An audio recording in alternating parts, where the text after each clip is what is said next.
Maayong hapon sa tanan. While gapaabot sa mga tao sa balay kay ako ra sabay sa balay. Kalingaw kong video.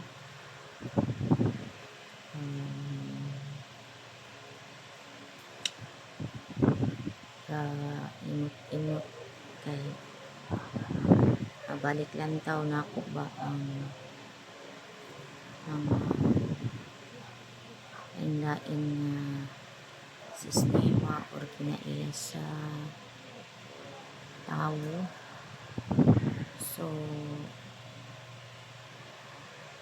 kini lang ako ang nakuan bisan o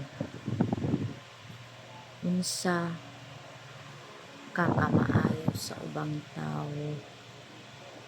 bisan unsa ka ka-open sa uban nga halos nilang ihatag nimo imong tanan tudlo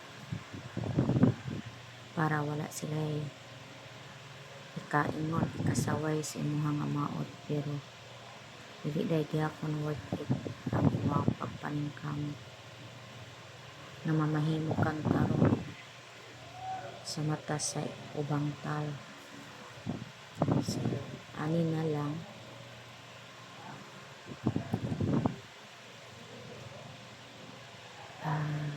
muni akong nakatuna isip nagkahamtong ang pangidaro nato, dili kayo ta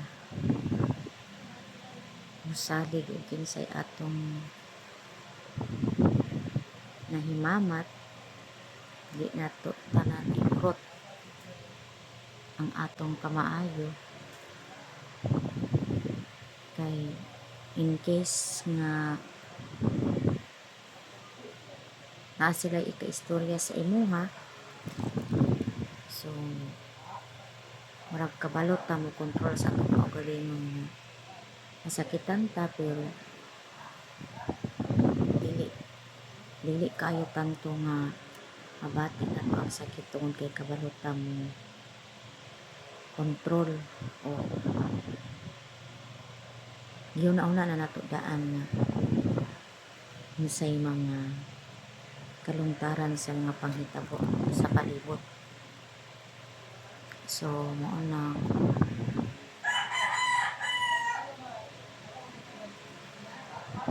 nanay giingon na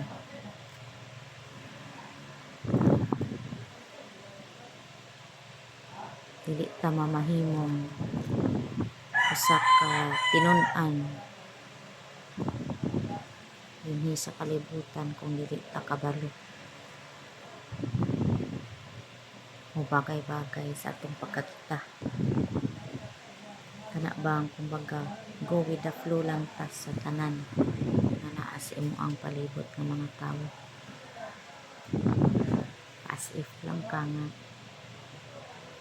wala ka kabalo sa mga panghitabo, at least kabalo ka mo barok kung unsay angay nga buhaton or mulaylo ka para ang tanan na mahimong mamahimong walay kasamo para po sa imong kaugalingon na dili maapektuhan kana lang. O git ning kita ra isa no kay makauna-una tag ng mga laglong kaayo nga mga words unsay atong mga nahibaw-an sa una at mapagawas nakita lang isa maguna-una. O maayong hapon sa tanan going to San Pablo.